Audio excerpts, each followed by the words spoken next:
2.3 में आपने देखा कि डिवीजन मेथड कैसे काम करती है, that how we can divide the polynomial with a particular polynomial of lower degree. हमने डिवाइड किया, हम रिमाइंडर तक पहुंचे थे। अगर रिमाइंडर 0 आता था तो हम बोलते थे फैक्टर है, अगर रिमाइंडर 0 नहीं आता था तो हम बोलते थे फैक्टर नहीं है। बट अब जो ये अप्रोच है 2.4 में, यहां पे भी हम वापस से निकालेंगे रिमाइंडर ही, बट तरीका अलग होगा, और जो तरीका होगा उस तरीके को बोलते हैं रिमाइंडर फैक्टर थ्योरम। और जो 2.3 में की हमने कहा रिमाइंडर थ्योरम। मैं फिर बता दूं, रिमाइंडर थ्योरम बहुत इंपॉर्टेंट है, इसलिए इंपॉर्टेंट है क्योंकि 10th क्लास में वापस से रिपीट होगी, उसके बिना क्वेश्चन सॉल्व नहीं हो सकता, तो इसलिए आपको आनी ही चाहिए।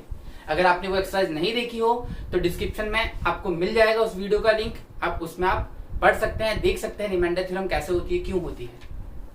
तो हम स्टार्ट करते हैं 2.4 में जो क्वेश्चन है, क्वेश्चन इज लाइक कि determine which of the following polynomial x+1 is a factor of particular polynomial. आपको बताना है कौन किसका फैक्टर है। तो सिंपल सी बात है, पहले छोटा सा इंट्रो टाइप देखते हैं अपन, फिर चीजों को समझते हैं फैक्टर होता क्या है। सपोज टू बी, अगर मैंने आपको दिया 15, मैंने कहा आप इसको 3 से डिवाइड करिए। जैसे आपने 3 से डिवाइड किया, 3 5 15, रिमाइंडर आया 0। अच्छा, अब यही 15 में बोलो आप 7 से डिवाइड करिए, 7 2 14, रिमाइंडर आया 1। मैं यही बोलूं कि यही 15 को अब आप 2 से डिवाइड करिए, 2 से डिवाइड करेंगे तो 7 14, रिमाइंडर आया 1। एक चीज नोटिस करिए, यहां पे रिमाइंडर 1 आया, यहां पे रिमाइंडर 0 आया, यहां पे रिमाइंडर 1 आया। एक चीज क्लियर है कि अगर रिमाइंडर 0 आता है तो हम ये बोल सकते हैं कि 3 is a factor of 15, 3 is factor of 15। But इस केस में देखिए रिमाइंडर 1 आया, इसका मतलब 2 is not a factor of 15। यहां पे भी रिमाइंडर 1 आया, it means 7 is not a factor of 15। Conclusion of the story is, अगर रिमाइंडर 0 आता है तो ये चीज क्लियर हो जाती है कि वो नंबर उसका फैक्टर है। अगर रिमाइंडर 0 नहीं आता है तो हम ये बोल सकते हैं कि वो नंबर उसका फैक्टर नहीं है। This is all about the factor theorem. अब यही चीज हम करेंगे पॉलिनोमियल के साथ। अब पॉलिनोमियल को डिवाइड ना करके आप फैक्टर थ्योरम अप्लाई करेंगे, और अगर आंसर आपका 0 आएगा तो आप क्या बोलेंगे, वो उसका फैक्टर है। अगर आंसर 0 नहीं आएगा तो आप बोलेंगे वो उसका फैक्टर नहीं है। अब हम देखेंगे कि कैसे एक पॉलिनोमियल बताता है कि वो उसका फैक्टर है कि नहीं। मतलब सिंपल सी बात कही जाए तो चीज वही है लेकिन पैटर्न चेंज हो गया है। डिवीजन मेथड में हम क्या करते थे, डिवाइड करते थे, रिमाइंडर 0 आता था तो हमें पता पड़ जाता कि रिमाइंडर उसका वो फैक्टर है। अब यहाँ पे हम ऐसा कुछ नहीं करने वाले, हम यहाँ पे सिंपल सी चीज है, ये है आपका px। आपको क्वेश्चन है, आपको चेक करना है कि x+1 इनका फैक्टर है कि नहीं, x+1 इसका फैक्टर है कि नहीं। अब ये बताइए मुझे, अगर x+1 फैक्टर होगा तो वैल्यू किसके इक्वल आएगी, 0 के। तो सी सॉल्यूशन करते हैं एक्सरसाइज 1.1 का फर्स्ट पार्ट। क्वेश्चन है determine whether x+1 is a factor और नॉट, और सारे पार्ट्स दिए और x+1 के लिए ही चेक करना है आपको। सिंस x+1 इज फैक्टर, तो x+1 की वैल्यू किसके इक्वल होगी, 0 के। तो x की वैल्यू कितनी आ गई, -1। और एज आई टोल्ड यू, आपको मैंने पहले इंट्रोडक्शन में बता दिया था कि कुछ भी नाम दे आप हमेशा नाम क्या ले लेंगे, px। Put x equals to -1 in px। हमने x इक्वल्स टू -1 पुट किया। देखिए p -1 इक्वल्स टू -1 का क्यूब प्लस -1 का स्क्वायर -1 + 1। सी अगेन मैंने आपको पहले ही बताया था, अगर किसी -1 के माइनस के नंबर के ऊपर पावर ऑड होगी तो आंसर हमेशा माइनस में आएगा, पावर इवन होगी तो आंसर हमेशा प्लस में आएगा। -1 + 1, ये इससे गया, ये इससे, आंसर कितना आ गया, 0। अब बताइए रिमाइंडर थ्योरम सस्ती थी या ये सस्ती है, ये सस्ती है। बट ध्यान रखिएगा, महंगी चीजों का मजा ही अलग है। तो वो एग्जाम पॉइंट ऑफ व्यू के हिसाब से, 10th के हिसाब से बहुत इंपॉर्टेंट है। अगर आपसे कोई क्वेश्चन सॉल्व नहीं होता रिमाइंडर थ्योरम से तो आई मस्ट से कि आप ये अप्रोच करिएगा सेकेंड अटेम्प्ट में, अगर उससे नहीं सॉल्व हो रहा। कभी कभी ऐसा होता है मैथमेटिक्स में कि हमें अपनी मिस्टेक्स नहीं मिल पाती हैं, तो कोई इशू नहीं है, ये आपके पास ऑप्शन है 9th में। लेकिन हाँ, if you want to be make you perfect तो आपको करना ही पड़ेगा, क्योंकि 10th क्लास में तो पक्का आना ही आना है उसको। तो ये चीज, तो कितना आ गया फैक्टर आपका, रिमाइंडर आ गया 0, मतलब yes x plus 1 is factor of px. Yes, x plus 1 is factor of px. आई बस समझ में इतनी आपको पक्का। ठीक, ये फर्स्ट पार्ट है इसका। Part 2, again we have to check whether x plus 1 is a factor of px or not. फिर बता दूं मैं आपको, अगर रिमाइंडर 0 आता है तो वो उसका फैक्टर होगा, अगर रिमाइंडर 0 नहीं आता, अगर हमारा आंसर 0 नहीं आता तो वो उसका फैक्टर नहीं होगा। पुट करते हैं बाय फैक्टर थ्योरम, सॉल्यूशन कर रहे हैं हम bye factor theorem. Since x plus 1 is factor, अगर x plus 1 फैक्टर है तो क्या होगा, इसकी वैल्यू किसकी इक्वल होगी, 0 के, तो x की वैल्यू क्या आ गई, -1। x की वैल्यू आपके पास आ गई -1, तो ये आ गया आपका x इक्वल्स टू -1। अब इस वैल्यू को आप किसमें करेंगे, पुट इन px में डालें अपन, तो px में -1 डाला,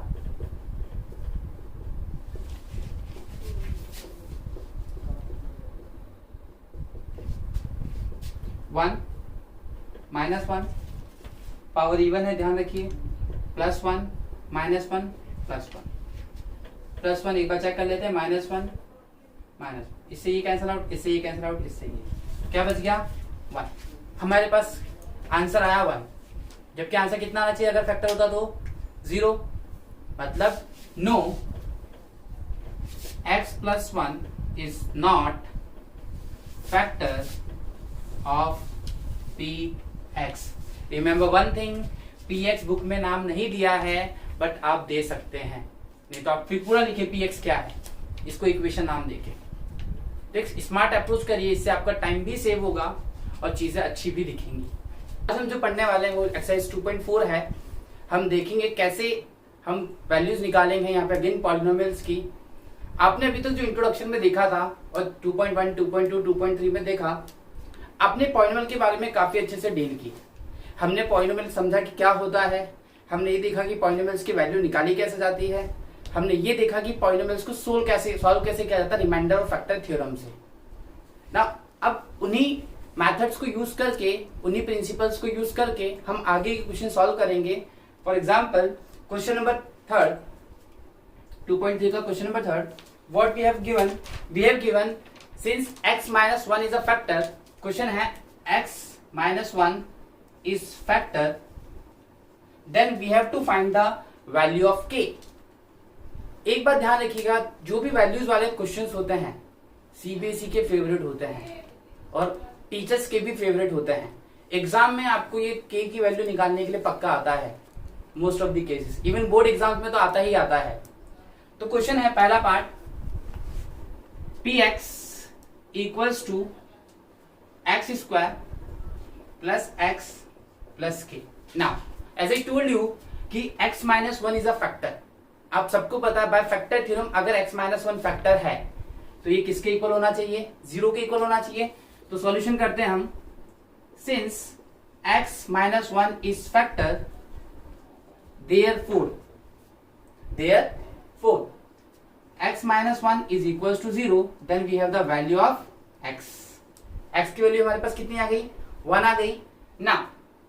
इस 1 को अगेन हम पुट करेंगे, बट एक चीज ध्यान रखिएगा, मैंने आपको शुरू में भी कही थी, इंट्रोडक्शन में भी ये बात क्लियर की थी कि जब कभी भी इक्वल टू होता है, इट मींस इक्वेशन होती है, then we can only find out the value of variables. अब आप खुद सोचिए, अगर मैं इसमें 1 डालूंगा तो वैल्यू k की कैसे निकलेगी, मतलब इस इक्वेशन को अगेन आप किसके इक्वल रखोगे, 0 के। अच्छा 0 के ही इक्वल क्यों रखेंगे, क्योंकि x माइनस 1 क्या है, factor, and you know very well कि जो भी नंबर किसी का फैक्टर होता है वो रिमाइंडर क्या देता है, 0।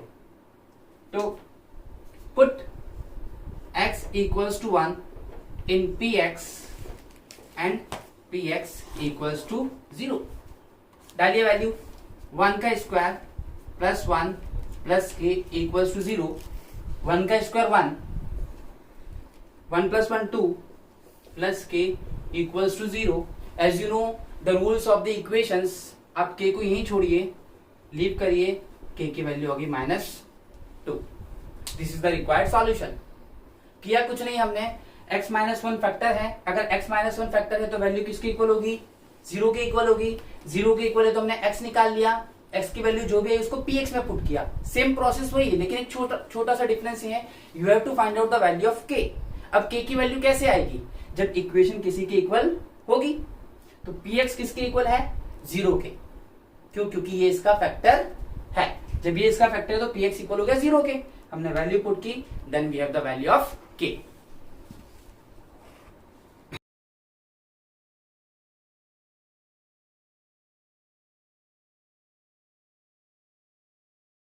पार्ट 2 अब देखते हैं, since again x -1 is a factor, तो अगर since x -1 is factor, therefore x -1 must be equals to 0।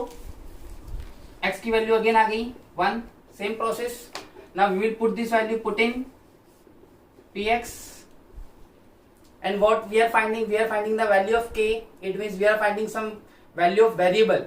और जब हम वेरिएबल की वैल्यू निकालेंगे हैं तो ऑब्वियस ही बात है, इक्वेशन को इक्वल पुट करना पड़ेगा। हम किसके इक्वल पुट करेंगे, 0 के, और 0 के ही क्यों, क्योंकि ये इसका फैक्टर है, और जब कोई नंबर किसी का फैक्टर होगा then it will leave remainder 0। So px equals to 0 to 1 का square plus k 1 plus √2 equals to 0। Now see, बहुत सिंपल सा मेथड है, 1 का स्क्वायर 1, 2 1 जा 2, तो वी हैव 2 प्लस k 1 जा k plus √2 equals to 0। k को यहीं छोड़िए, माइनस में गया 2, माइनस में गया √2, क्या कॉमन निकाल रहा है, माइनस। अब आप सोच रहे होंगे आंसर ये भी सही है और ये भी सही है, but actually is mathematics is all about simplification. आप जितना सिंपलेस्ट फॉर्म में आंसर को लीव करेंगे उतना अच्छा होता है। मार्क्स तो दोनों में ही मिलेंगे, but this is more appropriate, और ये सबसे अच्छा है, अच्छा तरीका है किसी चीज को रिप्रेजेंट करने का। पार्ट 3 अगेन सेम थिंग, अगर x -1 फैक्टर है और पार्ट हमें दिया ये, तो सेम प्रोसेस, हमने x की वैल्यू निकाली। अब px इक्वल टू 0 रखेंगे हम। जैसे px इक्वल टू 0 रखते हैं तो k इंटू 1 का square minus √2 into 1 plus 1 equals to 0। See, k equals to k minus √2 plus 1 equals to 0। k को यहीं छोड़िए, ये प्लस का √2 minus 1, this is your answer. Question number 4, factorise. आप लोगों ने 8th क्लास में पढ़ा था स्प्लिटिंग मिडिल टर्म, नाम से ही क्लियर है स्प्लिटिंग मिडिल टर्म। बट उससे पहले एक छोटा सा कॉन्सेप्ट समझाता हूं मैं। सपोज टू हमें क्वेश्चन जो दिया है, इसका first part 12x² minus 7x plus 1। आपने इंट्रोडक्शन में देखा होगा इस चैप्टर के, और अगर नहीं देखा हो तो डिस्क्रिप्शन में आपको वीडियोस मिल जाएंगी, आप उसको देख लीजिएगा। आपने देखा था वहां पे मैंने आपको एक चीज बहुत अच्छी बताई थी कि कभी भी किसी पॉलिनोमियल की जो डिग्री होती है that decide the number of factors, that decide the number of factors. यहां पे डिग्री 2 है, मतलब x की 2 वैल्यूज होंगी विच गोना सेटिस्फाई दिस इक्वेशन। ये इक्वेशन को सेटिस्फाई करने वाली हैं 2 वैल्यूज। अब यहां पे और 10th में एक छोटा सा वेरिएशन है, यही समझते हैं हम उस चीज को। 9th क्लास में हम जो करेंगे हम सिर्फ फैक्टराइज करेंगे, और 10th क्लास में हम वैल्यूज भी निकालेंगे। मैं आपको बता दूंगा जब क्वेश्चन सॉल्व करेंगे हम कि क्या डिफरेंस होगा, माइनर सा डिफरेंस है, हम यही पैरेलल सीख लेंगे उस चीज को और अप्लाई करना आज से ही शुरू कर देंगे। बट रिमेंबर वन थिंग, आपको जहां स्टेप रोकनी है 9th में वहीं तक रोकनी है, यहाँ पे वैल्यू नहीं निकाली जाती है। 10th में इसी की वैल्यू सेम मेथड से हम निकालेंगे। Now let's see how to solve splitting middle term. जी, बाय स्प्लिटिंग मिडिल टर्म, ये एक मेथड है। अब स्प्लिट कब किया जाता है मैं आपको बता दूं, अगर कभी भी आप फैक्टर्स कर रहे हैं पॉलिनोमियल के और 3 टर्म्स हैं, इट मींस ये ट्राइनोमियल है, तो you have to break into the 4 parts so that you can make the couple और पेयर। आप पेयर बना सकते हैं बस। अब पेयर बनाने के लिए आप इसको 3 का 4 करेंगे। अब आप खुद सोचिए, अब मैं बोलूं 3 का 4 करना है, आप तोड़ेंगे, तोड़ने के अलावा कोई ऑप्शन है नहीं। That's why we call it splitting middle term. और किसको तोड़ेंगे हम? बीच वाले को। अब कैसे टूटता है ये देखिए, ये नंबर है 12x square minus 7x plus 1. This is a polynomial. What you have to do, the coefficient of x square must be multiplied with 1. आप 1 से मल्टीप्लाई करिए, 12 1 जा 12। ठीक, अब एक चीज जो भी आपको बताता है कि ये करिए, फैक्टर निकालिए, ब्ला ब्ला ब्ला, वो किसी उसकी जरूरत है नहीं। हमें सिर्फ फोकस करना है। आपको 1 to 10 तक टेबल तो आती ही होगी, नहीं भी आती है नो इश्यू, आती है तो बहुत अच्छी बात है, 15-20 आती है तो बहुत अच्छी बात है, वो आपकी हेल्प होगी। लेकिन इतना अगर आता है तो सफिशिएंट है। आप कुछ मत करिए, 12 है, बस आप देखिए किस नंबर में 12 आता है, किसके मल्टीप्लिकेशन में 12 आता है। तो 2 6 12 होता है और 4 3 12 होता है।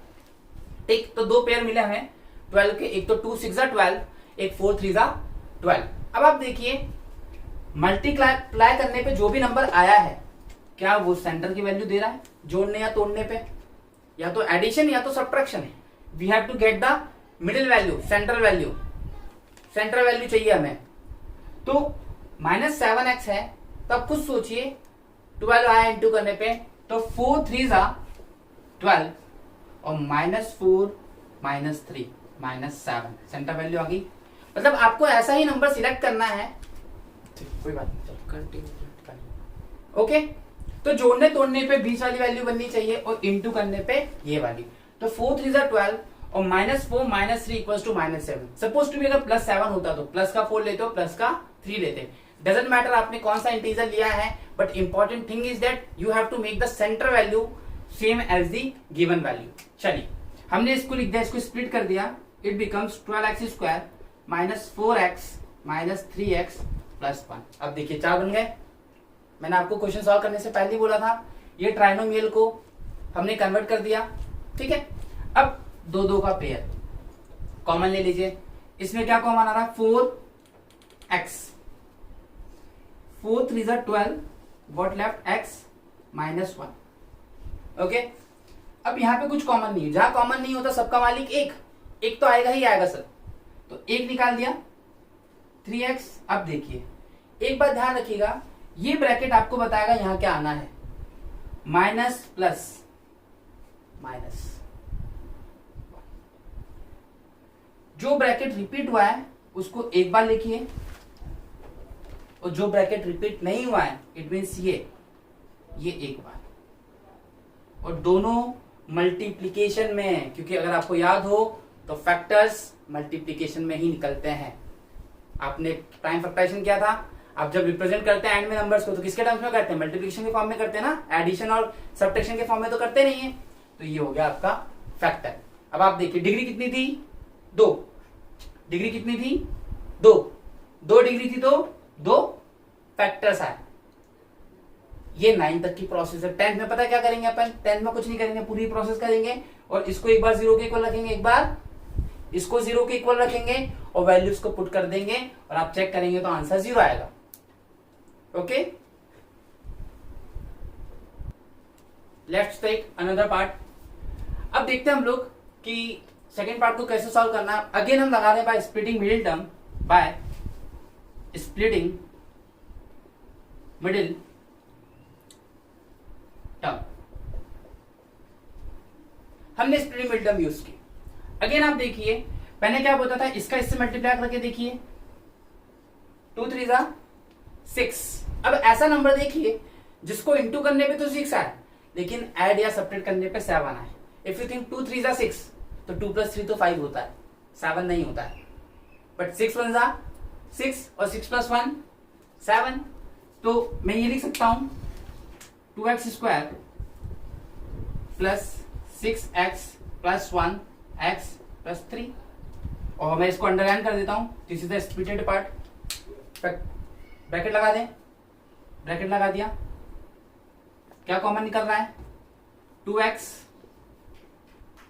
x + 3, क्या कॉमन निकल रहा है? 1x + 3।